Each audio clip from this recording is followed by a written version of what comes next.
Me unmute. I see what's going on now. Played you the wrong intro video there, but hello and welcome to the Iron Mountain Hour. My name is Cliff. I'm joined via Skype by Tim tonight because I actually got the COVID between last episode and this one. So staying at the house and Tim is staying at his house. Probably a good idea. I hope everybody can hear me out there. It is Sunday, January the 30th, 2022. I'm coming to you at 10 p.m. from Carter County, Tennessee, here in this basement abode, the studio for the Iron Mountain Hour. Tim's joining me from his basement abode over there in the man cave over on the other side of town, not too far away. He's also here in Carter County. How's it going, Tim? Hey, can you hear me good out there? Audio loud and clear? Yes, sir. You're loud and clear. And we're live tonight. It is, like I said, Sunday, January the 22nd. This is episode 21. So, in recording this episode, we will have made it to the top 1% of podcasts as far as the amount of podcasts that people. There we go. Now people should be able to hear you, Tim. I'm sorry that I think I was on the wrong camera there, so you should be picking up now. So yeah, still these technical deals here. Hopefully we get those taken care of and don't have any more trouble from that for the rest of the night. But tonight's episode is episode 21, and we called it. I'm going to tell you a little about some local film productions here in our area, in our region. That you've probably heard about a lot of them, but maybe there's others you haven't. And makes for interesting conversation anyway, because maybe Tim, you know something about these movies or something that I don't know about. So. Probably not. What about Before we get into that, I'll go ahead and tell you the rest of the rest of the program is going to be vampires are real, and I will die on this hill. That's Tim's title for his part of the discussion tonight. So I hope he's got something good for us. We talked about it in an earlier episode. I don't remember which one it was, but you brought up the idea of energy vampires, basically jacking our loose, and I told you I couldn't follow you on that episode. And one of the reasons that I wasn't able to follow you on that episode is not because I can't follow you with the concept. I definitely get that, but that's a whole other discussion from what we were doing on that episode. And we were kind of, well, it's not that it wouldn't tie in, because most of the things that we do talk about do tie well together. But it was kind of like we were getting towards the end of it, and we didn't have time to really start that discussion. So maybe we can get into that a little bit tonight. we can talk about energy vampires if you want to. I think my example of vampire would be more broad and more physical, Okay. but I'm open to the idea that people are stealing all kinds of sorts of things and that a lot of parasites exist. On the Tinfoil Hat podcast with Sam Tripoli, if you've ever checked that out, he has a pretty common saying. He likes to say that they're jacking our loosh, and that's what he feels like. A lot of this mind energy warfare is out there, is people basically trying to zap us and steal our energy, steal our good vibes, and keep us down in a lower vibrational frequency. And of course, he's not the first person to say that. But I think that's kind of It's the go parrot. ahead. So Sam's a little bit of a parrot, but Yeah. I guess the show does filter in some good stuff.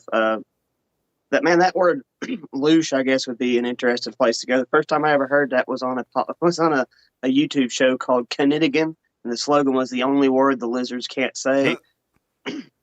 Man, that word's been around for a really long time, and I actually believe I heard that word before the idea of adrenochrome ever existed. Well, that was back in the '70s, I guess, with Hunter S. Thompson when he first brought that into the lexicon. Uh, but I actually heard the loosh before I heard adrenochrome. Get back to what you were saying. Sorry, I was getting you out to left Oh field there. no, I was just saying there's lots of different kinds of vampires that we could even talk about. So uh, when you get to the physical and then the metaphysical, so you got your classic, horror blood drinking vampire from, if you go back to Bram Stoker's novel, I guess is kind of where that was first canonized into something that made its way through popular culture around the world. But the idea of vampires is pretty old, isn't it? Yeah, I would say it's older we're going to talk about tonight. But like, I guess with like media, newspapers, and sort of stuff like that. The most early, I guess the earliest story that I can find that stays with, I guess what you would still call culture, is from like 1819, and it's from Croatia. And I don't know if I say the name right, but it's Yuri Mm-hmm. Grando, and that was the first name that people actually gave to a vampire. The idea of the vampire was later. My bad. That Yuri Grando was back in the 1600s. His story inspired a guy by the name of John Palladurus. I can't pronounce a lot of these names. Palladurus. He wrote a story called The Vampire, and it kind of repopularized it. And then there was later it repopularized again, and eventually the third rendition of the novel would have been Bram Stoker's. But even back in the day when they were talking about Yuri Grando, there was still the idea that the vampire couldn't enter your house uninvited. Garlic would propel them. Holy people with crosses was a so a lot of the lore was already there with Yuri Grando in Croatia. So I thought that was pretty interesting. Right on. Well, yeah, we'll definitely get into that. I wanted to start off by going through a few of the movies that were filmed in our area, and one is kind of an obvious one, but you probably don't really think about it, and that's Days of Thunder. It had some stuff from Bristol Motor Speedway in there, and I remember watching that movie when I was a kid. It had NASCAR was kind of all the rage around here, and when that movie came out, everybody was talking about it. So I remember seeing that, and I remember Tom Cruise driving the race car there on Nicole Kidman's. I think that's who it was. Whoever the chick was in there, driving it on her leg in the hospital bed. I was a kid and thinking, Yeah, I always get those scenes confused with the one in Top Gun when he's doing the Ice oh Cube yeah, thing. yeah, yeah. You got to have the little sexy moment there. Yeah, but that one wasn't done all the way Same. in Bristol, but they did do some of it at Bristol Motor Speedway. Uh, That's pretty cool. I guess I never thought about Tom Cruise being in Bristol Motor Speedway, but I guess he would have had to at some yep. point, wouldn't Well, we've got also, this one is kind of more famous among our crowd, I think, probably, and that's The Evil Dead. And that was actually filmed in that little cabin down there in Morristown. You used to actually be able to go see that cabin. I knew some people that did back in the day. I never made it. Did you ever make it to the Evil Dead cabin before they tore it down? he? No, I had no idea that there was an Evil Dead cabin around here. I watched both those movies quite a bit Yeah. as a kid. The one to a lesser extent. But yeah, that's really cool to know that Evil Dead was shot around here because I watched those Yeah, movies quite a bit. it was Where's it shot at? in Morristown. Yeah, it Morristown, sure really? was. Let's see. Go down here to the bottom of this. Where's the location of the cabin? And the cabin burned down not long after the film was made. It's not known for sure who or what burned it down. All that remains of the cabin is the tin roof, the hole dug for the cellar, and the stone chimney. Now, I'm not sure when the cabin was actually destroyed. I don't think it was shortly after the movie. This is some allows somebody to edit it.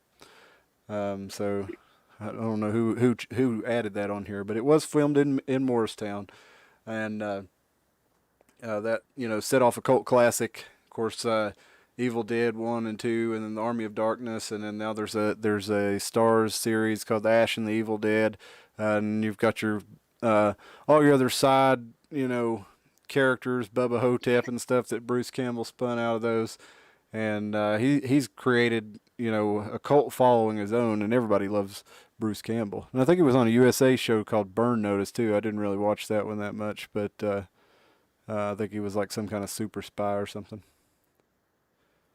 Hey, Mm-mm. I didn't get into I didn't watch Burn Notice, but I'm familiar with a lot of the other Evil Dead and the lore. I really thought that those sets of movies are pretty interesting because it's the only show of it or the only set of movies that starts as a traditional horror movie that you would see from that time period and almost like turns into a straight it comedy. does. But Yeah, when I didn't know what to think of that as a kid, when you're watching a movie and it's Evil Dead and you're really scared as a kid at one second because there's all this craziness that's going on, and all of a sudden there's a zombie making jokes yeah. and stuff. That blew my mind. Oh When I was a yeah. kid, I was like, I shouldn't be right now. I'm supposed to be Yeah, scared. I think Army of Darkness was Oh, actually the first one of the Evil Dead films that I saw. So, Yeah, you kind of didn't know. I wasn't expecting maybe the scariness of the first two films. Whenever I knew those were, the films that came before Army of Darkness. Wasn't really expecting. Of course, the Army of Darkness. You've got. I mean, the whole thing, like you said, is kind of a spoof with the tiny little ashes, in the windmill when he breaks the mirror, and it's just kind of funny right off the bat. The the skeleton hand that does the Three Stooges thing Yeah, he to him. pokes him in the eye. He's hand up in the middle. It's such a stupid No, but movie. it's so fun. The It's one of second those one that was the I don't get tired of. But another one that was filmed in this one was filmed in Church Hill, and that's The River, starring Sissy Spacek and Mel Gibson. It's about a flood that came to this town, and they destroyed the place, and basically how the town how had to build together and find all their strength to keep their way of life alive is what the cover story says. But yeah, apparently my dad, I remember him saying he rented this movie when I was a kid and saying that he knew somebody in it, and apparently there was a lot of extras from the Churchill area that were cast in it to be the residents of this town that got flooded. So that one was a pretty big movie back in the day. Uh, we got also, here's probably the most famous one, was actually Delta Force 2: The Colombian Connection in 1990, starring I've seen it. Chuck Norris. And when they On Walker Yeah, and that's stuff. right. And this would have been right at the heyday of right when Walker was coming out. I think the late '80s was when Walker started. Well, Chuck Norris he came to Elizabethton to film Delta Force 2. Now there was some kind of accident in where they were filming it in Colombia or wherever it was that they started originally filming, and they came to Elizabethton, and there was a call out for there was a lot of Native American folks and Mexican folks who lived in the area who were sought out to be extras in the film because it was supposed to take place in Colombia. So they actually shot a lot of the scenes at the Bee Cliffs up there on the way to Watauga Lake. They shot some of it in Elizabethton. Some of it was shot in on Buck Mountain over towards the North Carolina line, and then some was in Roan Mountain, and actually in town there in Elizabethton. Now there I always heard rumors when I was a kid. See, it felt like it was a long time before 1990. I guess they filmed it sometime in the late '80s, so I was pretty young when it was going on. But there was a hubbub around it, and apparently, the rumor always was that Chuck Norris really liked this area, and he wanted to start a karate dojo here, but that the town council and the bigwigs of the town basically didn't like that idea and kept him out. And I always heard that growing up, and I never knew how true it was. But anyway, that's Delta Force 2. I used to do Delta Force to him because the guy I used to work with at a Winn Dixie. Uh, there's this apparently I remember this real shaky because he told me this back when I was like 18. He said that he was in a movie with Chuck Norris and he was just an extra. He was only there for 4 hours, and basically all they did was like take his picture and stuff, and they basically used his picture as like a missing child Oh, or something. So you could probably find him in the credits. His name's okay. Ben. Yeah, Uh, they got all that up on IMDb. They've got a pretty good collection of this stuff. Apparently, there was something called the Ghost of Cumberland Gap that was filmed in Unicoi, and uh, it was I think it was a collection of ghost stories from all over the place, from Rocky Mount, Appalachian Renaissance Fair, Sycamore Shoals Historic Association, um, and I think it made its debut here in January of this year. So that was they shot that there in Irwin. Um, there was one. I have you ever heard of The Work and the Glory?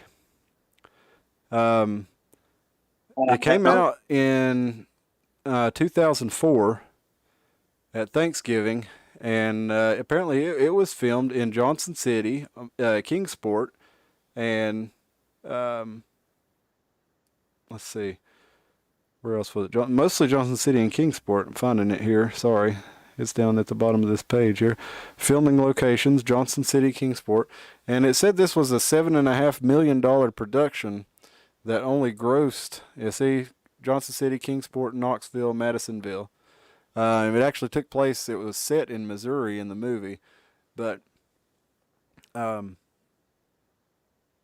they evidently lost about $4 million making this picture, but there were still two more pictures made, two more sequels that were shot in Johnson City. And I'd never heard of this movie. It must be a real steamer. But the IMDb gave it it has a decent score as far as critic reviews. So who knows? It might be neat to watch. It's on Prime right now if anybody wants to watch it. Apparently, with it being filmed in Johnson City, you may see some things that you recognize on there. I may check that out just to kind of see if there's anything I see. Maybe at least watch the trailer and see. But I'd never heard of that. No, I'd never heard of that one either. I think an obvious one would be the Hunger Games if you didn't include that one. That was shot over in Asheville. Was it? Okay, I didn't know that. Which was really funny because we never have talked about the concept of regionalism on this show. I think it would be an interesting one to bring up. What I thought was comical about the Hunger Games was the author of the Hunger Games was going around and doing some, readings. I guess authors do that. I don't read, so I don't know if authors do that regularly. But she was going around and doing some live readings of the Hunger Games, a few places, and people were really confused on the internet about why was she giving the people of District 12 a Southern accent, and they didn't like it. It's in the book. What did you think they sounded like? But anyway, well, I've not read it or seen the movie. I've watched a little bit of that Squid Game. Have you seen some of that? I'm familiar with the premise of what it is roughly, but I guess spoiler alert, even the Hunger Games and all that stuff I think was originally ripped off from what was it called, Battle Royale or something like that. Was a film, which I guess that's not really a unique thing either, making people fight to death. We're talking. No, that's kind of a classic story, really. But I was a little taken. I watched a little bit of the Squid Game. It's pretty entertaining. I'll like to watch some more of it. I've only seen the first episode, but I thought it was pretty interesting. So had some very interesting cinematography, and if not new ideas or anything, nothing groundbreaking there. But I did like some of the way it was shot. So we've also got locally here, Southern Justice. They were shooting in Sullivan County, Tennessee, and Asheville, Ashe County, which is actually like Boone area. I don't think, no, it's not Boone area. Oh, Ashe County is not actually Asheville. You talking about like the cop show? Yep. Oh, it's like Southern Justice. Is that? I thought you were talking about like a movie at first. I was just talking about the cop show, but they did have that was filmed here. I think they did 3 seasons of it. And I would think it'd be really slow. I never watched. I mean, I saw like some clips that got put onto like, I don't know, YouTube or something like that. But I never watched a full episode. But it always looked like that show would be more comical than it would be real. I mean, going around, I used to do some work in Kingsport doing, and you would definitely run into some interesting characters going around there. So I imagine it is probably pretty interesting for the boys in blue there, the kind of the people that they run into on a daily basis. But yeah, it's kind of not that big of an area, so you'd think they wouldn't have a whole lot to do. Well, that, and it's not like every episode of like whatever show that got canceled. It wasn't even Cops. It was what they were doing before that. It was on A&E. But every episode where they were in like Miami-Dade, it was like always like shootings, and then they would do like an episode in like, I don't know, like Philadelphia. I don't remember what they do, but every area had its like unique problems, and it was a pretty exciting sort of thing. And then I think the idea of people coming into Carter County and just watching people like pull drunk people out of food cities and make sure the homeless dude's not in traffic, it's not really exciting. So I would think they would have to interject some humor in there to even make people want to watch it. Well, I've never really been on, I don't know. That's not really been my kind of show. I guess watching Cops some when I was a kid growing up. Yeah, I remember that too. I remember the Bob Marley or the UB40 song more than I remember that. Gonna do when the sheriff John Brown come for you? Yeah. But at the end of those, at the end of the day, you kind of even just kind of end up feeling sorry for everybody anyway. At least I always did, even when I was a kid. But like, man, these people got enough For real. problems, and now they're going to jail. Like, these people got problems. Yeah, I'm wondering how many people are even aware of that situation when they're watching those shows. That it's not even like what kind of entertainment is that you need to absorb other people's Yeah. misery.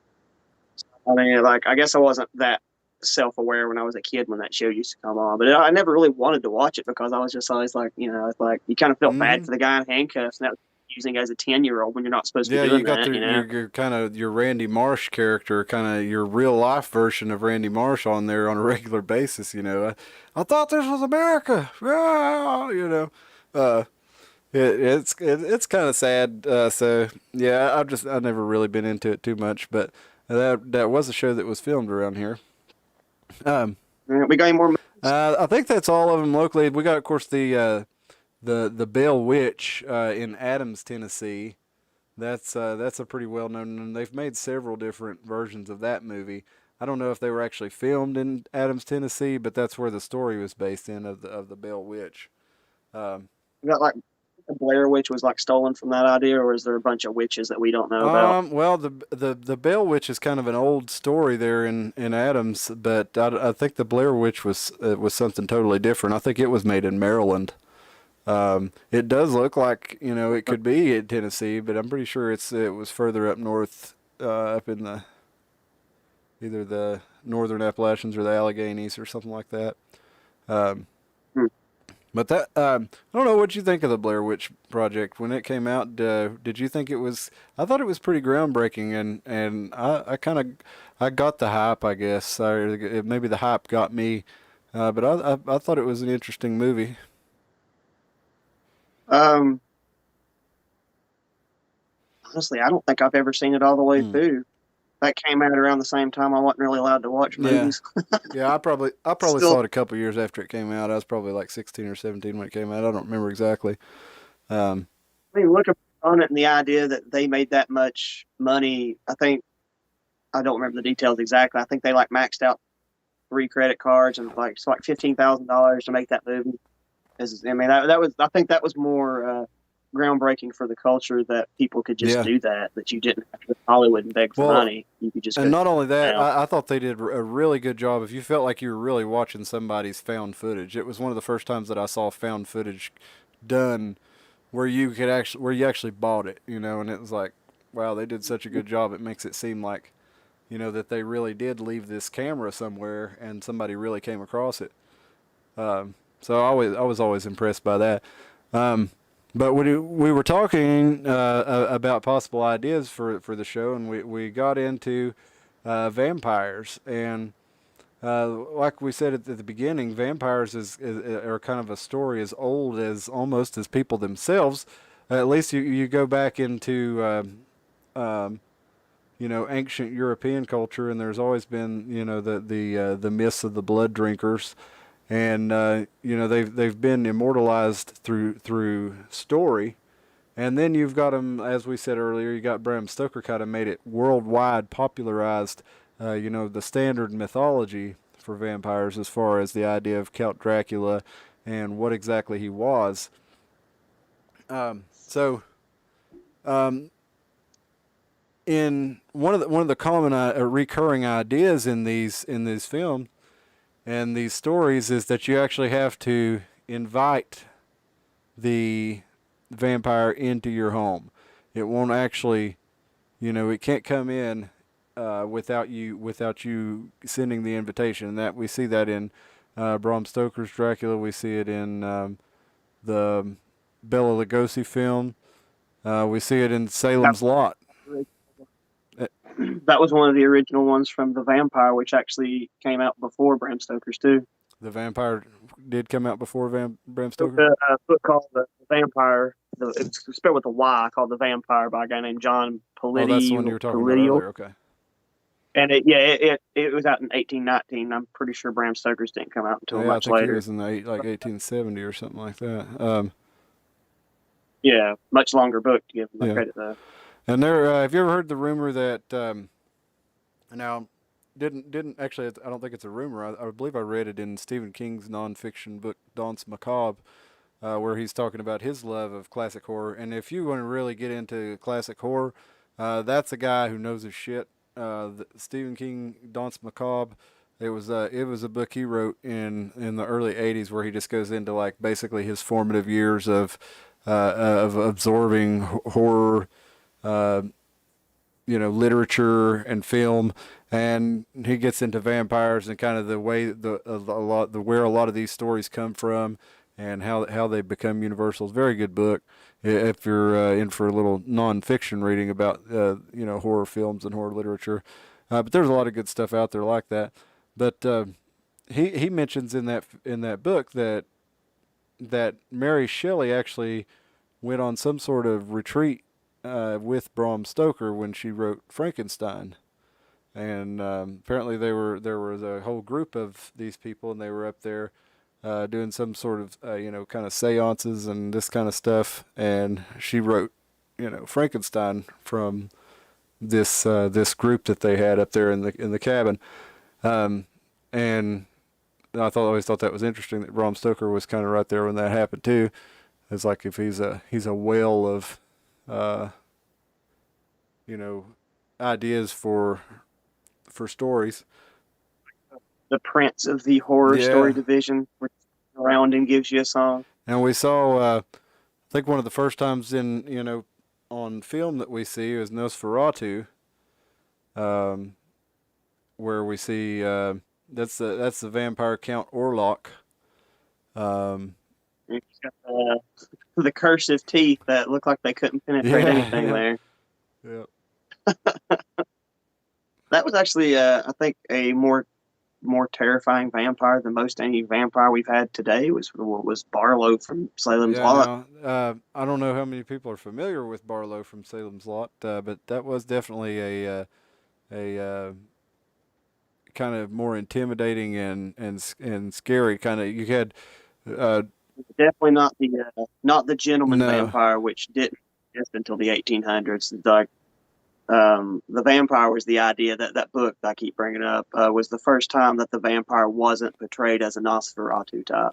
and you see in Anne Rice's novels, the Vampire Chronicles novels, we saw the Interview with the Vampire, the hit movie from 1994 with Brad Pitt as Louis and um, Tom Cruise as the vampire Lestat, and that kind of brought the vampire genre back on the map for a little while, and really kicked off a whole slew of other vampire movies. And you saw some Well, some sequels to Interview with the Vampire, The Queen of the Damned, but it really wasn't very successful.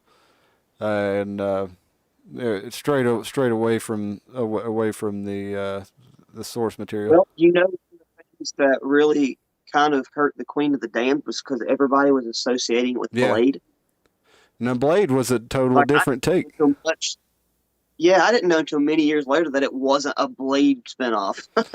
No Yeah, well, it idea. had that look, and to be fair to the filmmakers, the book was set in the whole idea was that the vampire Lestat was basically this cultural phenomenon that everybody was like coming for miles around to see, and it was kind of like the goth vampire culture was going mainstream, and it was drawing all these other vampires from around the world to see the Queen of the Damned, and so it's Yeah, kind of hard to put that into a movie and like make up a genre that doesn't exist, and try to make it something that's going to be popular. And it did come off kind of looking like the club scene in Blade. Um, which was pretty I got interesting. It was a totally different take on the vampire. That was based on a graphic novel or a comic book, wasn't it? what's Yeah. that Blade? The Dark Horse comics, if I'm not mistaken. But I'm not sure. Blade might actually be a part of the might be a part of the darker DC universe. But I was really I got out of the comic books right out of high school and stuff, so I lose a lot of that stuff. Um, I thought like the part of Croatia that the vampire came out of for this rendition, which I guess would be the more Nosferatu, was called Istria. And I thought, I guess one of my premises here for our vampire thing is try to connect it to the multiple continents. The creature that the vampire is based off of is called the Strigoi. And if you start reading the mythology of the Strigoi, it's very similar to the Native American skinwalkers because they're deadlock creatures that prey on that mostly are interested in blood. They can turn into animals. They can shapeshift if they need to. Can turn invisible. Can't come in if they're not invited. And eventually, that uh, I'm wondering if the idea of the Strigoi didn't get pinned onto this one individual, that Yuri Grando. And I'm wondering if he didn't suffer some sort of brain damage because the story behind Yuri is he was buried for dead, and then he came back to life and would spend the nights going around the village knocking on doors, but everybody was too afraid to answer because they knew he had Hmm. died. And there's an old movie called The Serpent and the Rainbow, which was based on voodoo of making human zombies out of pufferfish poison. And there's the idea of zombification, I guess, to say. And I'm wondering if something just didn't happen to this guy and he really didn't die, and that he didn't just bring the idea of the Strigoi to life with him literally coming back out of the grave because they thought he was dead. I noticed when I was looking at those photos that I pulled up for the folks of the Strigoi, it looks a lot like the Nosferatu kind of vampire there, or almost like Gollum from, as he's pictured in the Lord of the Rings. Um, so that's kind of your original. That's probably your Mm-hmm. oldest Yeah, version of a vampire. that I can find. I would. There's not really an image that you can find of, I guess, a skinwalker. I don't think. But if you read just the verbal description of it in the old like Istrian version of it, it's very reminiscent of a skinwalker. It's thought to be a creature that's not really thought to be alive, more spirit than it is a creature only after blood and can assimilate into an animal. Was the specific one, I guess. In Croatia, they turned them into bats, and I guess over in Native Americans, we're seeing wolves and coyotes and stuff. Hey, that. I don't know. Interesting. I know about skinwalkers for a long time, but I never pieced it together until I started thinking about vampires earlier today. What do you think about Skinwalker Ranch? Do you think that's um, do you think that's something that is being done for publicity, or do you think that that's there are real happenings out there? Uh, I've never really investigated Skinwalker Ranch too much, just because the first time, man, back in the day, I used to watch, or at least listen, rather, to Coast AM, and there were some things that some episodes that you would listen to, and then there were some episodes you listen to that just seemed kind of like filler. And the Skinwalker Ranch ones always seemed kind of like filler on some level. So I didn't get into it till much later on.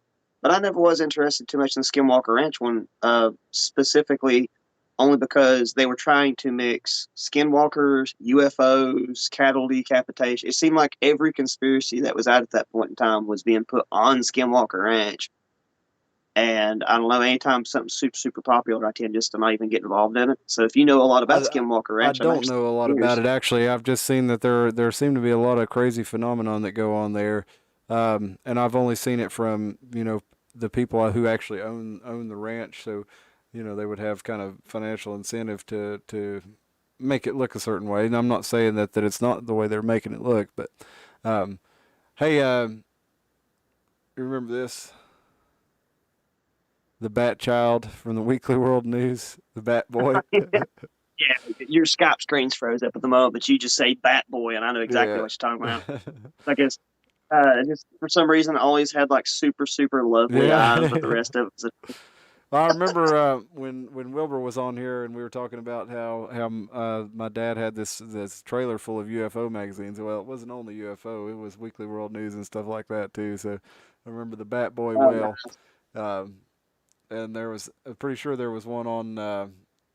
It was like there was snow in Miami. It was like 1986, and I can remember that one really well.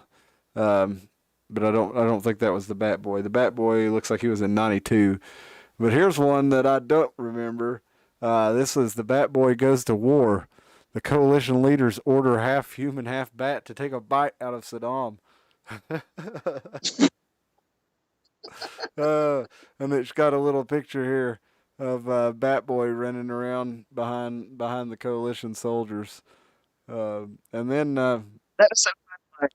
Um, that was my favorite part of Weekly World News, or Weekly World News. Yeah, I guess it is Weekly World News. And the Sun and all those sorts of things was the goofier the better. And I think they figured out that's what people oh even yeah, thought at one point when like Bat Boy hanging out with the yeah, Pope and stuff. yeah.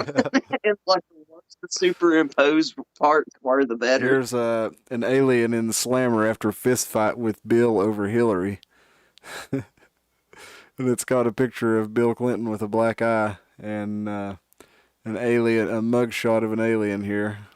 Wow. Dude, that bat kid's face looks like something that would be like purposely superimposed like on the internet, just like crappy on purpose now. Like that's so funny how awful that looks back I then. mean, were they trying to say this was a real picture of the Bat Child? I don't know. I can't remember if they were actually doing that, but some of these are. Out, I think because it wasn't always that crappy. My grandma used to buy them. Yeah, Like at one point in time, it'd be like some like vague image, like the Loch Ness picture, something like that. But then they started coming out with stuff like this, and I think they realized that it was almost like the busted paper, where even like people that were in it were buying it because they were high fiving yeah, each other. Hey, I yeah. wasn't busted. And I think people were like, "Hey, the Weekly World News is really crappy this week. Look how awful this is." And I think they just knew it moved the needle a little bit for a while, and then it eventually was the thing they couldn't overcome, and it shut them Here's Hillary down. Clinton Because once adopts an alien baby. certainty is, Official photo. because it loses its fun after a while. Like once you admit that it's supposed to be shitty, like it's like you can't keep Yeah, that up. yeah. It's kind of like I don't know. It's kind of like professional wrestling. I mean, And apart, Blade first appeared in 1973. Blade did. Okay, so that was That's in the chat. cool. The Tomb And of the Tomb of Dracula. Dracula. Hmm. I haven't taken the time to look up if that was that old. Was probably DC, right? I don't know, but I saw when I pulled up Blade earlier, it came up Marvel, but I don't know. There's a lot. Everything's Blade. changed hands so much. The original Blade For appeared some in reason, '73. are really old for some reason. I was thinking it was like Superman was out in the 40s, if I'm not mistaken, in black and white. So I don't know why I thought the 70s was old suddenly. Yeah, Superman. Yeah, I think he might have even been out in the '30s, but I don't remember. Yeah, Blade. Here we go. The first, The Tomb of Dracula, and it is the Marvel Comics. The Tomb of Dracula. Man, I've got see if you can find, I think it's Wolverine number 15 or something like that. I've got upstairs, and it's Wolverine fighting Dracula too for some reason. I don't know why Wolverine was fighting vampires at one point, but he was. I don't know if that was like an actual, like, just one of those dumb off comics. I don't really think so. I think it was. It Wolverine looked like it versus was an actual Dracula. The comic comic. begins. The cover had him trying to buy. No, let's see. No, this one just had. It's an old one, like not this. Almost looked like an Elvis Doctor Strange, and when you're pulling up right there. This one was one like the yellow suit Wolverine, and it had on the cover it had a vampire about to bite a lady Here on it the is. neck, and it was drawn in the old probably 80s, early Yeah, 80s here it style is. comic It book. shows Wolverine number 15, and it shows him sneaking up behind this vampire biting the lady, like you said. Yep, I got it pulled up on the screen here. I keep forgetting mine's 20 seconds behind yours. So yeah, that's oh, you're not able to see it on my Skype? Is it still frozen? No, it's frozen. Oh shoot. Yes, you're good. Well, let me see if I can't fix that for you. Well, you can at least That might be my see the shit I'm showing you. Not have to watch the broadcast to see it. head. I didn't want to have to go dig that out of my closet later either, so I'm glad I can see it now. All right, let's see here. Yeah, that's the brown suit. Yeah, that's even before the in the 90s they started giving like all the little black slashes around these much more of like a caution tape yellow they switched Yeah. into. Did not translate very well to the Sony edition, so they quickly changed that crap to all black. Okay, I'm just gonna Um, share on my Yeah, I can see Okay. everything now. Did you know that there was a vampire story from Big Stone Gap? And No, I tell me don't know about it it. very well. I don't know what to start telling it, but if you wanted to just Wikipedia that, Big Stone Gap vampire, there's actually apparently a prominent one. I would like to take a dump on Wikipedia while you pull Uh, that up. There is Andrew Garfield was shot by a guy named Gateau. I don't know how to pronounce that guy's name, but if you go just go to Wikipedia, it said well he was a lawyer, and yes, but if you go actually look up that Gateau guy, man, he was a lunatic and he wasn't really much of a lawyer. And yeah, so I just thought that was really funny that you find these little like huge chunks of Wikipedia where like, well, that just ain't right. yeah, yeah. Anybody can edit it as long as nobody else says anything about it. So as long as nobody has Like he something called better. him a lawyer. He wasn't So really. yeah, this story here, this is a story about the vampire of Big Stone Gap, the mysterious So that's up there in Wise County. Um, Hmm. let's see. Over the years, Big Stone Gap has gone through several name changes. Close to the Tennessee and Kentucky border, the community used to be known as Three Forks, the Mineral City, and finally officially named Big Stone Gap in 1888. It was called the Pittsburgh of the South, with railroads, economic boom, and wilderness landscape. Um, Now, before the 1897 publication of Bram Stoker's Dracula, vampires permeated Eastern European folklore, as Tim was telling us about. With tales of vampires terrorizing small villages in the dark of night, they were blamed for anything locals did not understand or could not explain. Vampiric beings have been recorded in literature all over the world, but pop culture vampires of today are recognized throughout Eastern European folkloric tradition. People could become vampires after death because of their misdeeds while they were alive. Drunks, thieves, accused witches, murderers, or anyone excommunicated from the church could become a vampire after death. Without the modern understanding of medicine, villagers would blame most diseases and plagues on vampires. Vampires in folklore represented pale faced walking corpses that would leave their grave at night in order to drink blood from livestock or people. The rationale feasted on the fears of villagers. The ancient lore of driving a stake through the heart was the accepted method of killing a vampire. There are certain parts of Virginia, however, where this method also pertains to those early settlers who committed suicide. Now, dating back to the 1600s, suicide victims and bodies were buried at a nearby crossroads and a stake was driven through their heart. It wasn't until a medical doctor, John Pilidori, that Tim was telling us about earlier, wrote a short horror story called The Vampire, published in 1819, that presented the vampires as a gentleman camouflaged within society as a regular man. In the Big Stone Gap region, the late 19th century provided us with the mysterious death of the town drunk and farm animals being drained of their blood. The bizarre tale begins with a local farmer who found that two of his prized cattle dead in his backyard. Not an unusual occurrence considering the wildlife that roamed the area. But there is a twist to this gruesome story. The farmer not only found his cattle dead, but the worst part was he found them dismembered and drained of their blood. The attacker only left the heads and hindquarters of the slaughtered cows. Now that kind of sounds like a lot like these kind of UFO stories that we hear more than. Like, Um, skim the ranch a little, yeah, doesn't it? but maybe we wouldn't necessarily call that a vampire now if we heard that kind of cattle mutilation. That would bring other things to mind. But this is what they thought was vampire. Well, then the town drunk went missing, and his body was found in the woods a quarter mile from Mr. Rupp's cabin. Um, Now, um, I think Mr. Rupp here was, let's see, they saw a hermit eating a large piece of raw meat by the fireplace, Mr. Rupp. So they said he must have killed the cows. And then the sheriffs wouldn't arrest him, though. But then a few minutes later, the town drunk went missing. His body was found in the woods a quarter mile from Mr. Rupp's town cabin. So his arm and leg were missing, the town drunks were, and his body had also been completely drained of blood. And a local salesman who traveled around the hills of southwestern Virginia and Kentucky selling odds and ends became the next victim.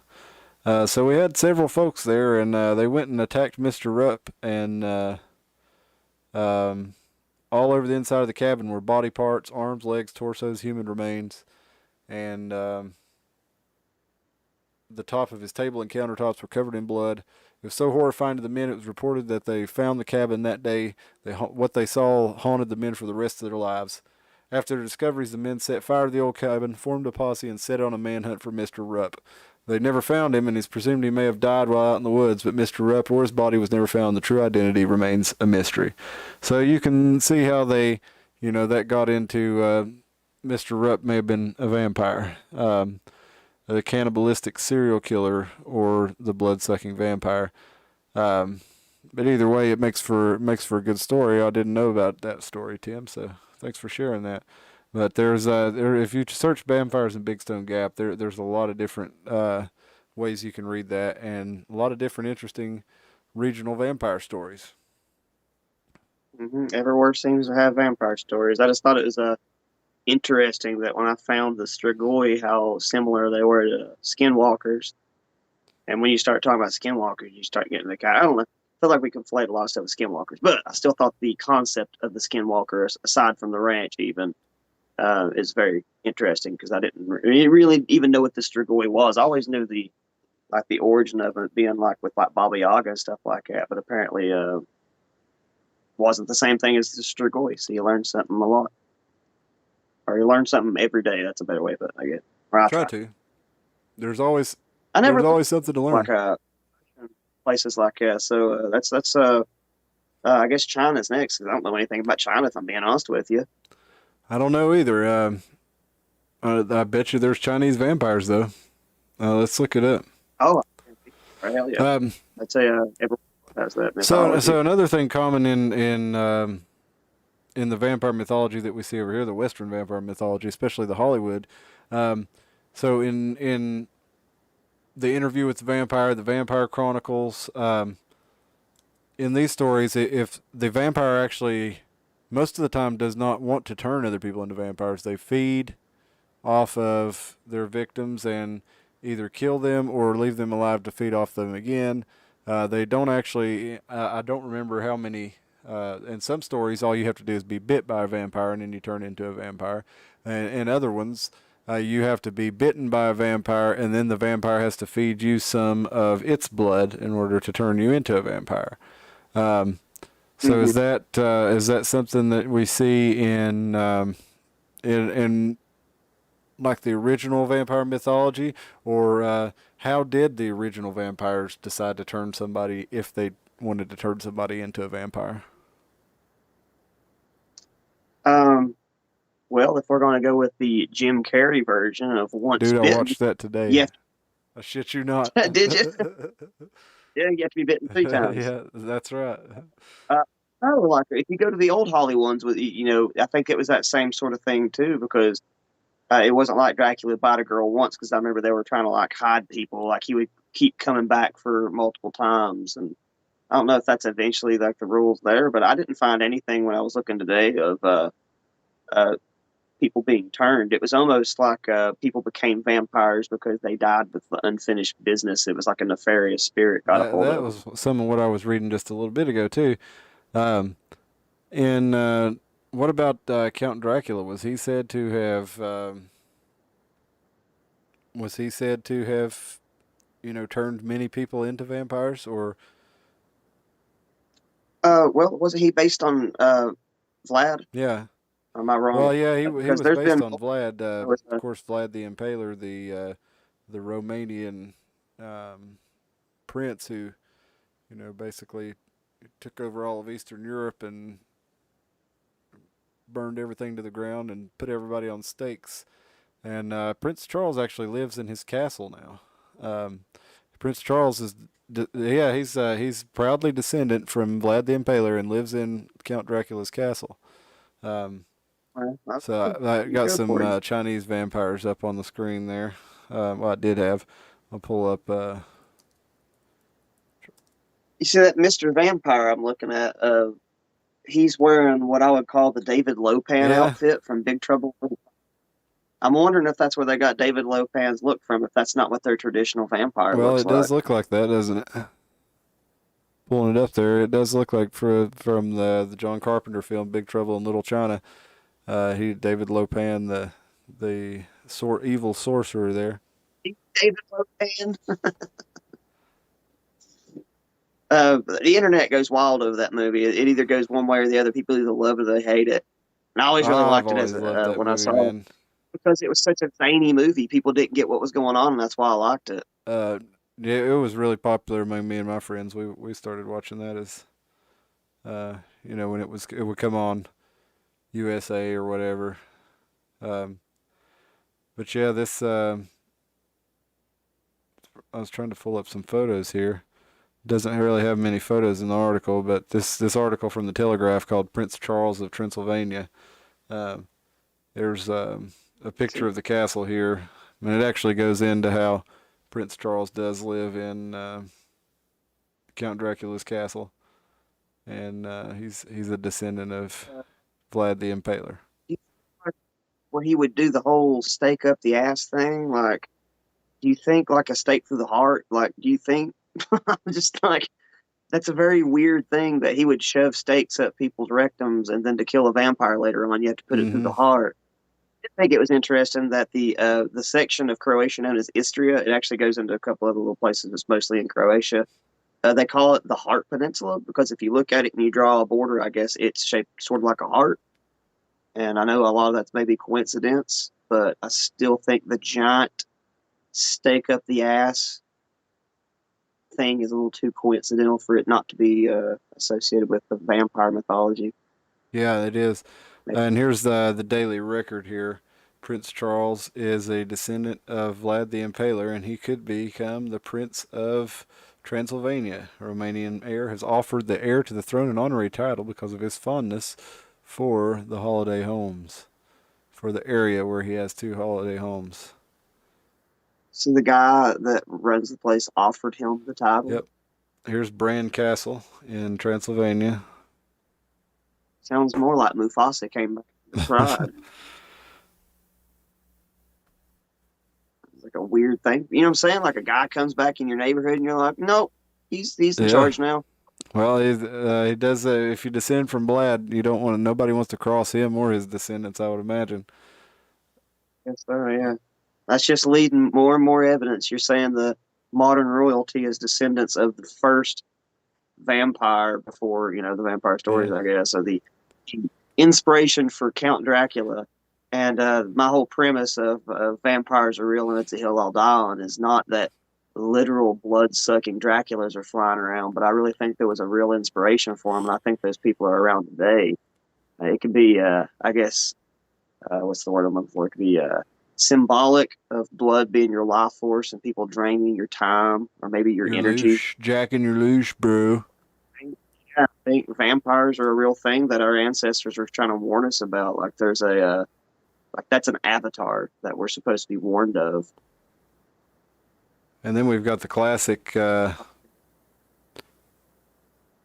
Castlevania built on, the Japanese version of the Bram Stoker's Dracula lore. And Netflix, they did some pretty good anime of that. Um, Watched it yet? I've did they go into the I guess the old one yeah, with it goes the back to like Symphony of the Night era with Alucard and was Symphony Richter. that before? Like, was it a prequel or it was after all the other I, ones? I honestly I don't remember. I know it was Richter and then Alucard were in that one. The son of Dracula was who you played in that one. Yeah. Um, I never made it played that one, and back in the day when people were playing those video games and stuff, they were I guess negatively referring to Symphony of the Night as what were they calling it? Transylvania Metroid or yeah, something like that, or Metroidvania. like that, because it was such a different layout from the other It ones. was had a Just lot of role playing elements mixed into it. I think seriously the best Castlevania is the Super Oh yeah, Castlevania or Castlevania Castlevania 4. 4. Yeah, that one's badass. That's fun. I don't know if it's been a long time since I've played both of them. I've got Symphony of the Night on my PlayStation 4, and I remember it was really good. Um, but I've not. Very different Yeah, it other had a ones. lot Just, I guess. more. You could change your armor and you could had a lot more abilities than. And then it was kind of, had Castlevania Simon's Quest. It had all these Castlevania 2 had all these tricks that it's like there's no real way to know how to even figure it out unless you just get lucky or you talk to somebody else that tells you how to go You duck know in the the right story. place. You know the story behind that? Why that's so dirty? We didn't know this as kids, because well, I don't know, we just didn't know it as kids. But they started hiding all that crap in like the second Castlevania because that was back in the day when you had to go read it out It in was in the Nintendo Power. instruction manuals. So literally made a game that you had to buy magazines to I beat. think it was in the Japanese So my instruction parents manual. were alone. It's like, I don't want to keep Yeah. playing this. Not to mention the dang password system looked like you were like rotten Yeah. cuneiform on your screen. It was awful. Well, that there was that one spot that everybody had trouble with on Simon's Quest where you had to go duck down at the all the far end of the map, and it's like, how are you supposed to figure out how to do that? Um, and Well, no, that you'd have to duck for. It's like you had to duck for like 60 yeah, seconds or you had something to hold crazy the like that. button, hold the B button, and have a certain item selected, and then duck and hold it there, and then the tornado would come pick you up. And if you were lucky, you had a friend that could show you how to do that, so you could get through that part. Because otherwise, you're probably not figuring that out. But it's kind of like in Zelda, there was one enemy that it's like it tells you that in the manual, the original Zelda, it tells you in the manual that this enemy is scared of loud noises. And the reason it tells you that is because the Japanese controller for the Famicom had a microphone in it, and so you would actually yell into the controller when you'd get next to these enemies, and that would allow them to freeze, and you could hit them. Well, you couldn't do that in the American version because there was no controller or no microphone in the Nintendo controller, but they still left it in the manual translation. So a lot of people were trying to figure out how how do I scare this thing, make loud noise for it. Um, but yeah, back to sorry, that's a whole other thing. Back to video games. We could do a whole episode on video games, or a lot of them really. But Castlevania was a pretty fun depiction of Dracula and vampires, and it kind of built onto that lore and created, a full cast of characters and a lot of different good games and good stories. So definitely, if you're interested in that, you've probably seen your share of Castlevania. Um, If you're looking into retro gaming, just steer clear of the 64 ones. That's in that awkward time period where Weird the 3D. 3D graphics weren't there yet. They were just too early on. It's like the Mummy Returns where they pushed the graphics a little too far and it went from cool to Mm-hmm. ooh. Up with the idea of the Dracula that was in the or the vampire idea of Dracula in the Belmont series though, because it's like you couldn't kill him. He was going to come Yeah. back. Like every so often when evil gets too much in the world, it pushes really far. Dracula comes to life, and it forces the good guys to actually do something about it because the idea of the indifference of good men was always being tested. And I thought that was a pretty Right. interesting concept to be in the little kids' heads that you can't get rid of evil, you got to stand up and get rid of it. And just I think that's very that guy. important too. Yeah, I think it's important that kids know that because the story is that the only thing required for evil men to take power is for good men to do nothing, and that's definitely something we gotta that we all have to realize for ourselves is that it's up to us. We are the ones we've been waiting for, as I think Barack Obama said. It's you know uh, if you keep waiting around on somebody else to come and be the savior, you're going to be waiting a long time. The best thing that we can do is do the best thing that we can for ourselves and our family. And well, we got a lot of garbage chat coming in here, a lot of spammy chats here. So um, Let him come. we have picked up a lot of new subscribers, and we've picked up a lot of new views. Last time I checked, our channel had actually gone over 2,500 views and over 500 hours of watch time. We have we've reached. I think the last time I looked, we'd reached over 500 new viewers just within the last month. And we have our steady crowd of returning viewers, and we really appreciate you all sticking with us. And I hope you're still with us this far into the video. I usually like to ask you to subscribe and hit the notification bell before we get this far in, but it seems like I always kind of wait till the end to do that. But really, If you are this far into the video, if you enjoyed what you've seen, and we really would appreciate it if you'd hit that notification bell. That way you know to come on and know when we're live, and you can come on and participate in the show like B did and tell us about Blade first appearing in July 1973 in the Tomb of Dracula, and the rest So of it here expect we got spam, but was the original Blade? I didn't catch the image at the time. Was the original Blade as gothic, or was he more traditional um, as far as what you'd expect comic book well, let's see characters if to I can look pull him like? back up again here. I imagine him looking kind of like a Johnny Blaze from Ghost Rider sort of feel. Let's see. I'll look him up again real quick. Blade, 1973. Whoops, it's 1073.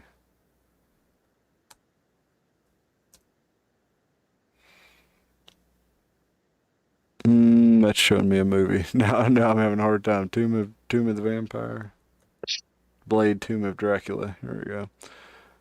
All right, I'll get it up back up here in just a minute for you, Tim. Sorry. Oh, you're good. No, he looks like like a gothic, kind of. Um, I'm only in here. Oh yeah. see if I can pull it up a little bigger there. There we go. Maybe I was just wondering if he was going to look See, Dracula this is looking Blade, very I dark. guess, right here, the Daywalker fighting Dracula, right? Yeah, I think so. I don't know which one is it, left or The, right. the, The one on the right looks really like Mr. Sinister from the from the X-Men series, doesn't it he? kind of does.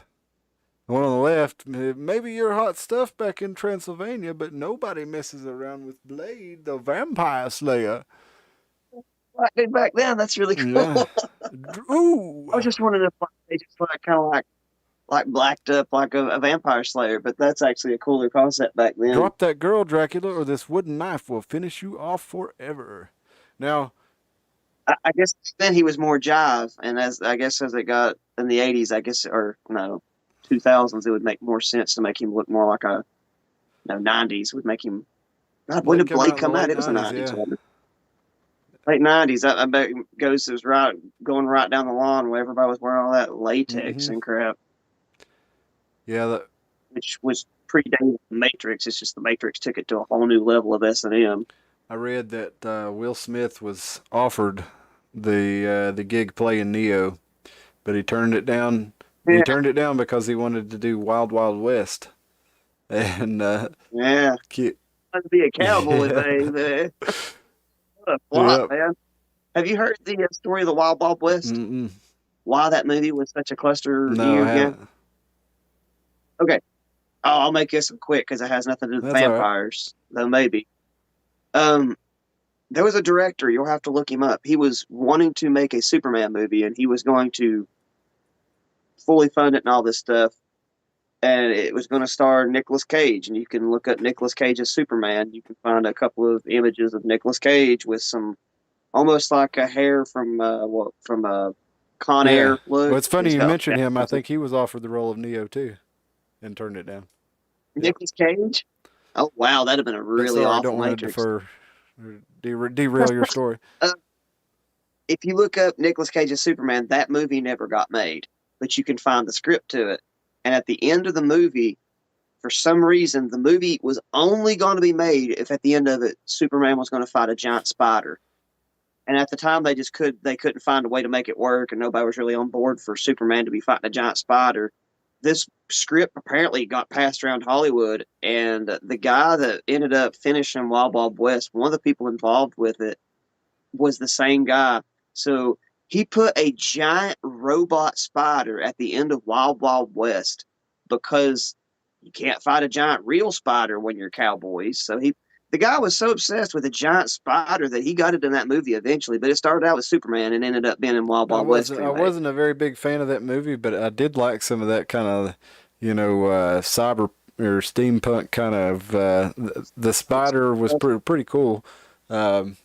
Especially given the. I didn't really get on the movie. Like there was so much surround talk around at the time, like, Oh, Southerners are sure going to freak out when they make the guy from Wild Wild West a black cowboy. It's We like we've loved all Blazing seen Saddles. Blazing Saddles. You think we're going to find out about a black Oh, cowboy? black It's sheriff. ridiculous. Dude, I remember the damn media was all over the place trying to make it like, oh, the Southerners are going to freak out when they make a black cowboy. Nobody gives a Man, shit. speaking of, we loved Trevette. We loved that Trevette from Walker, Texas Ranger. uh, Walker Texas. Man, that whole Cherokee thing, he'd be like, I can feel that Cherokee kicking in. Like, there's not a whole group of people still owning casinos and stuff in Cherokee, North Carolina right now that don't have superpowers. So stupid. did you ever see that Chuck Norris movie where he has he was like the Forest King or something like that? He was protecting the forest from loggers, and he'd like turn into a bear and attack the lumberjacks and stuff like that. Oh, what is the name of that movie? Yes, I have. It was pretty funny. Yeah, it was out Yeah. there though. But I remember that came on at my grandma's house one night. I just remember seeing that, and I just, what's going on now? Oh man. Um, Chuck Norris, man, we've came back to him several times. I mean, I actually knew that Chuck Norris was in Elizabeth at one point because my uncle told me when he was at the flea market at one point. Now, oh, Chuck Norris was in Elizabeth at one point, shooting Delta Force 2. And we've managed to connect him to the Cherokees and to the Skinwalkers. And I think maybe Chuck Norris might be a vampire. I mean, he does look really good. Have you seen pictures of him lately? Man, No. he's got to be immortal. I know it's not just that total gem that keeps him looking so good. Let's find a current picture of Chuck Norris.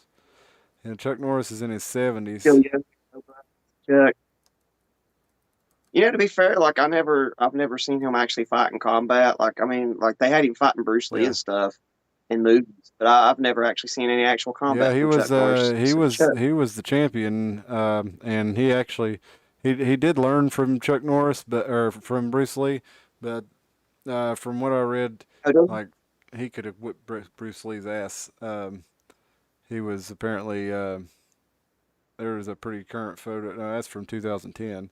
But he so he looks older than that, and if this is the '70s when he's being trained by yeah Bruce Lee, but yeah he's looking pretty good. 81 years old. Jesus. okay, he looks great Look for at him. anyone. Never mind. I mean, I got to get me a total gym. That's this episode of the Iron Mountain Hour. It's everybody's old gyms, fellas. Chuck Norris denies being at the Capitol on January 6th. Well, that's not Chuck Norris. That guy would have to be. I was looking at this picture of this guy they're saying was Chuck Norris at the Capitol. That guy, he looks like Chuck Norris like 40 years ago in Delta Force 2. He don't even look like Chuck Norris. He looks like Chuck Norris's cousin, Yeah, yeah, like he cousin. yeah. Well, See how like if you like you could get somebody to swear up and down, no, motherfucker, that's Chuck Oh, Norris. But like you'll see people on both sides making these crazy reaches because they want so badly to I hate know. somebody. I'm kind of upset with one of my shows that me and my family watch, Bob's Burgers. They're I tapped out a long time ago, man. They started putting so much singing. Man, I'm a musician. I Yeah. love singing and stuff. But They've that is about 30%. they've made it, and It the just got movie's going to be a musical too. I tapped out, man. I watched probably like the first 5 Yeah. seasons. I don't remember now. It was a pretty benign show. You could, sometimes it was funny, and at least it wasn't obnoxious. But after all the singing, man, whoever's into that show really likes musicals a little too Yeah, much. well, it's Man. kind of like the South Park guys, man. They just kind of they love to just throw in that kind of musical stuff in there, and they made Bigger, Longer, and Uncut, and that was a musical, and it worked really well.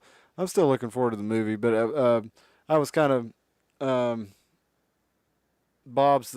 What Well, they they one of their actors that plays Jimmy Pesto, Jay Johnston. He was banned from the set because he evidently was photographed at the January 6th event there at the Capitol. And I don't know that he's been photographed doing anything wrong, just that he was in the crowd on January 6th somewhere and was photographed. really there? Well, there was a photo that does appear to be him, but my whole thing was if he's just there because he's a Trump supporter or whatever. You know, My thing that bothers me with January 6th, I know I've heard people call false flags and all that stuff, but didn't Trump say not to he go? told everybody they were going to march peacefully down there. I don't know that he told them. You know, he did direct them to march to the Capitol, but pretty sure he told them peacefully. And then at some point, after waiting a while, he did tell everybody to go home. That this wasn't the way. But My whole thing, like January 6th reeks of all kinds of funny business, especially if you go to like agreed. Paramount Plus app. If you go to it right now, they've got Uniting Hate, Indivisible, and it's just got this all cruddy looking people in their interviews and all kinds of like just lefties Yeah. and stuff. It's just like I don't know. Thou dost protest a bit too much, so to speak. You know Yeah, what I'm they saying? do seem like they're trying to make more out of it, or like they wanted to be able to leverage it for political purposes a lot more than they have really been able to because, um, people don't really. I don't know. It's almost like they were hoping it would be worse than what it was, so that they could use it further. Because they're doing all this investigation and stuff, and they're trying and trying to make people care about it, and it just doesn't seem like the public really cares. You see the billboard? I'm sure you did. Where you live. Did you see the billboard like there next to Food City? We're there for like a good month or two. It'd be flashing up on the electronic big screen. It was like, if you know anybody involved in the January 6th, call this Yeah, yeah. number and all that sort of stuff. And it's like, first of all, why would anyone call the Fed? And second of all, you think anybody drove 6 hours? It's like, nobody's going to, I mean, like, Well, maybe there was somebody yeah, from there Carter there were County some at people. My uncle was actually he was just on WJHL because he got arrested for walking. He's from Morristown, and he was on WJHL, and he was saying that he was invited in and had the door held open for him, and the door held open on the way out. Yeah, Oh, really? and Well, that's interesting. yeah, he's. I saw the story on the Daily Beast reporter shared the indictment on Twitter, so I saw it on there, and I was like, "Holy crap, that's my uncle!" And but yeah, he felt like that. And now in the report that WJHL put up there, he said he felt like that Q and President Trump had told him to go in there and try to take the country back or something like that. So I don't know. I do feel like President Trump probably does have some sort of. I mean, to if he told everybody to go down there and support him to do this investigation and stuff, I mean, kind of seems, you know, I don't know, a little bit dirty of him to leave him high and dry, like with so many of them sitting up there, and some of them have been in jail up there for over a year. Um, I don't know. If they actually believed, like the president told them, that the election was stolen, you know what I'm saying? It's kind of like he's telling them this, um, that they have the evidence, and that all we need is for everybody to come up there and support Congress to do this. And I don't know. I don't believe he told anybody to do anything violent, but at the same time, it's a lot of stuff happened after he told them to go down there, and a lot of people felt really let down by him. The people that were up there. Um, I imagine so. huh? So I'd imagine they did feel let Yeah. down.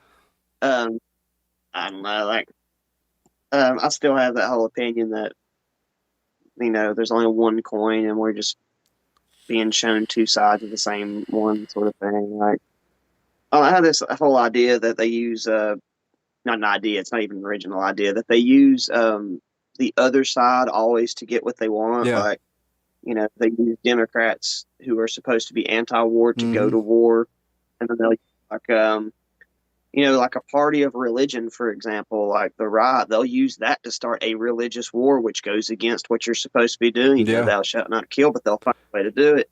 And then by the time it flips over to the other side, that's what the other side wanted to begin with. So you get 4 more years of something that you wanted to begin Yeah. with. I'm real convinced that they needed Jeff Dunham's puppet to be up there in front of everybody, acting like an idiot, barely able to talk, so they could act like real shitholes for 4 years, get a lot of people to really get stirred up.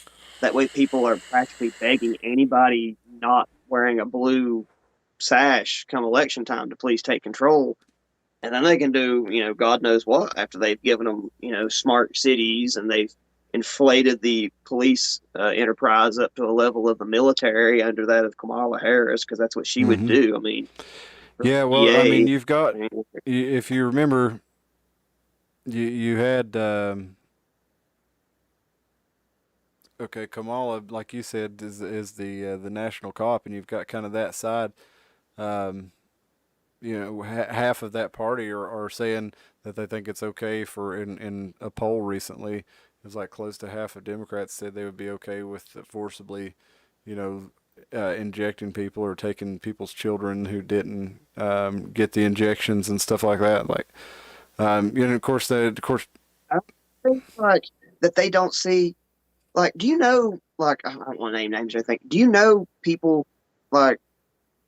It's like I know people that if you just change to the like maybe what they look like as a person, and then you change their political affiliation, like they're basically the same guy or gal, and they don't even know each other. They're in my sphere of friends, but I know people that are basically the same person. They just flip and I think it's so funny because they would never get yeah, along in the same room, just being the same person as interests and stuff go if their political affiliation wasn't but their changed. So it's personality like is I the look at same, like but they're yeah, it's like I look at like I guess what you'd call like the normie sphere of just normal functioning people that aren't paying attention to all that stuff. That the ones that are getting hoodooed and bamboozled, I guess, more than I am because I know I get bamboozled.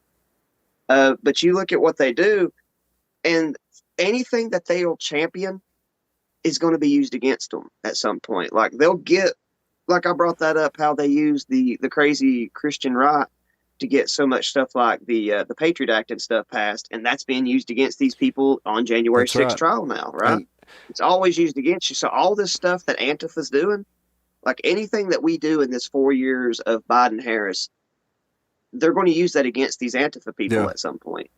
Like that's one of the reasons. Like it's like I think my Antifa sympathizing people get me wrong when I tell them that they shouldn't be out there in black bloc garb kicking hospital shit and stuff around. It's not even about me thinking that you're misunderstanding your cause. I just think that this is the worst time to be doing that sort of crap because they're obviously playing you. Like you might as well just shove a quarter in your own ass. You're getting played. Because I mean, like, what point in time is Antifa supposed to be supporting a political side? And it just doesn't make any sense why you'd yeah. punk You yourself see like that. Antifa people out beating people up for not wearing masks and like beating up the anti-vax protesters and stuff like that. And even if even if you feel like the right wing is the fascist side, how does that make you anti-fascist to beat up people for not making a medical decision that you disagree with? Um, but you may have wondered where we were going back around with this, folks. But I think you're probably, if you've been paying attention to the conversation, you probably see we're going back around this. You have to invite the vampires in. Um, we It's like a Discord server. yeah, we have to invite these vampires in. They latch on to our powerlessness and our desire for somebody to take control and do something good, which we don't want to do ourselves. We want to outsource that goodness to, have our taxes pay for that. And I think that's how we end up with these people doing a lot of bad things in our name, is because we've invited the vampires in by outsourcing so much of um, so much of what we do and so much of our good deeds through the government or through church or whatever, where we're actually not giving it away ourselves, um, and not taking care of these problems in our community on our own. Um, so vampires. What's this forest warrior Yeah, over here in the B chat, says real quick? Forest Warrior. That must be the Chuck Norris film that we were talking about, the Chuck Norris miniseries. This thing is like some kind of a vampire tale. You ever heard the vampire forest warrior? No, I believe it's that she's referring to the Chuck Norris film or the miniseries that came out. I think it was on TNT, and it seems like there was he even stopped a chainsaw in that one. Um, Yeah, and yeah. stuff. I think you got it. Um, but so vampires, a universal archetype. It has to do, with a lot of things. I think there's uh, a lot of truth to the physical and metaphysical parts of it. We we probably see cultures add little bits to make it more scary, to make it more entertaining. And then there's even, the rumors persist today. There's still these stories of, and you can take it or leave it, but David Icke and the people that bring him stories of, blood drinking royalties and all this stuff that all this stuff people say. But the rumors and the stories persist, and I would say they will continue to do so, even down to and you see some of these stories where you have like your blood drinkers are reptiles underneath there, or they look like some nasty creatures like from Dusk Till Dawn. Totally different kind of vampire story there. Um, Mimics, I think, if I'm going to get about as crazy as I'm willing to get, if I'm really thinking, is the idea that there's some people that are yeah. mimics. Were you ever that movie back in the day where they look like people during the day, hmm just trench coats, and one of those trench coats was actually their wings. Or, B says yes um, with his hands, talking about him stopping the chainsaw. But yeah, the oh, mimics. Yeah, I do remember it in that there was a movie called Mimic. yeah, Mimic was the one where they had the hmm trench coats and then they would come around the street and they looked like normal. But then when they got in their lair, it turned out they were big, like cockroach Yeah, looking creatures, and it was just what they would wear. I don't know. I imagine like that is sort of what's going on. You could even use it like a sociopaths and yeah. that sort of thing, just for humans And all then you had together. Species, the film where it was like the alien. She was pretty much, very similar in nature to a lot of vampires in that she would seduce her victims and then she would, consume them. Um, Yeah, but that was a pretty common one. Then you had the female vampire that would also do that. Um, so vampires are an old story. They're not going anywhere soon. They're well, Queen donated most of her free time to the Red Cross who did? blood bank. The Queen of Hmm. England. I mean, you look that up. Like most of her free time has gone donated to the Red Have you Cross. ever gone like donated blood or donated plasma? And they those people in there like to joke about being vampires. Maybe they're not joking. Who knows? Where No, if you were a I've vampire, given blood. where would you work? I mean, where would Well, that's the whole, yeah. the blood bank is the Well, best place? public school, just playing teachers. Man, that's the whole idea of like, does the environment create the being, or does the being seek out the environment for its own survival? That's Like would you know, does the predator seek out to be a school teacher or a child psychologist or what have you, or is it just a part of their environment that they go right I don't into? know. I'd have to imagine that a lot of that has to be done.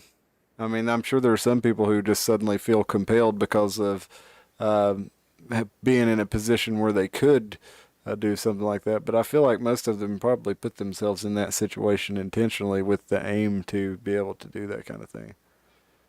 I think they lie to themselves though to get there, because there's the idea of like we have this idea in our head as like human beings, like that everybody is similar to Yeah, us. I think that is a good way of looking at things because we do have to have relate, but there's other things where we have to see that these people are definitely not like us. But a part of me has to think like a lot of the really awful, I guess what I guess call like not good life changing decisions, nothing on the level of being a child predator in a school, but just things that aren't good for you. Like, or even just this, we'll make it as harmless as just having too many sodas every day. Like before I started cutting back on these, there's that little mental click where every day you're like, I need to drink more yeah. water, but you just never do it. So I'm just wondering if these like people that get in these positions don't just I need to drink more water, and then just keep doing that same not going to do shit mindset all the way until, oh shit, I'm going to prison. I just wonder how that progression might works in your mind. I don't know. And I don't know. There's a little thought experiment I was going But down. when Yeah, you I but when thought it you was start looking at a van. predators like that, it's another theme. It's kind of because they are usually people who we have let in, and we've invited in and trusted them, and that's who takes advantage of people in that situation. So the vampire could Yeah, also be an archetype for that too. Um, yeah, that's good. That's a good point. but Yeah, it's kind of like we say in the song, our intro song, we let the vampires into their house and pretend they don't see when the teeth come out. We exactly. Like the idea of anything that you're going to allow to hang around long enough to drain you, on some level, you're aware of it. It's not like a yep. tapeworm. You don't know that it's in. Like you're aware that something's draining you. And, I think that's a. I don't know. I've got this thing I keep playing with my idea that these old archetypes and even like these old these like Norse gods and stuff that won't go away in the form of Thor on our TV screen and stuff. Like there's these archetypes that keep coming back, and I'm just wondering if these aren't like pieces of our minds that our ancestors created to warn us. Something almost like I think it was Wittgenstein made it clear that he thought that language wasn't good enough for expressing a lot of ideas. And it's the idea that maybe the vampire is the archetype of, yes, this thing can kill you, but you have to play some Yes. part. Like, I don't know. Do you think like when they started making vampires charming, do you think it's because civilization started reaching a point where charming people started becoming more predatory than the unknown of the forest that a Nosferatu might be Yeah, we kind of inhabiting? had the fear of the dark kind of playing out in the original, and the fear of not only that, but the fear of just like the cruelty of man when we saw something like some of the things that Vlad the Impaler did. It was easy to kind of make those kinds of stories, but as that kind of cruelty kind of became more frowned upon and went more on the wayside, and you know, um, you had like Elizabeth Bathory, who was said to have murdered all these virgins and bathed in their bloods and stuff. Wasn't she killed? And uh, Well, there was complacency with that, where the villagers for a while, like they would notice. I think it was like at first it was just young, like girls undesirable that they knew they could take, and they would go missing. Same way with Jimmy yeah, Savile, like they take people that think they're not going to notice, and they get a little greedy because there's not 4 million people running around Transylvania yeah, back then. People start going missing, and at some point you go, yeah, they were only prostitutes, but at some point 400's a lot, and eventually they go string them up. But at what point, like, there had to be a level of willingness. Well, at least they're only taking the yeah. dirt Oh yeah, poor I'm sure. girls. And that's the same sort of vampire, that there is a level of voluntary self sabotage. You're allowing this to happen because it's Yeah. less painful Well, to I not think that do kind of made it it. more mainstream, and people kind of became more on the lookout for that kind of stuff, and that kind of cruelty was less tolerated as civilization got more, or society got more civil. But it's kind of was still an undercurrent. So, and I think people maybe use those stories to talk about how maybe the wealthy and the powerful, even though they are, they seem debonair and suave and well mannered, they are often using that basically to take advantage of people they feel to be inferior to them, and kind of gives it an air of legitimacy if they dress a certain way or act a certain way.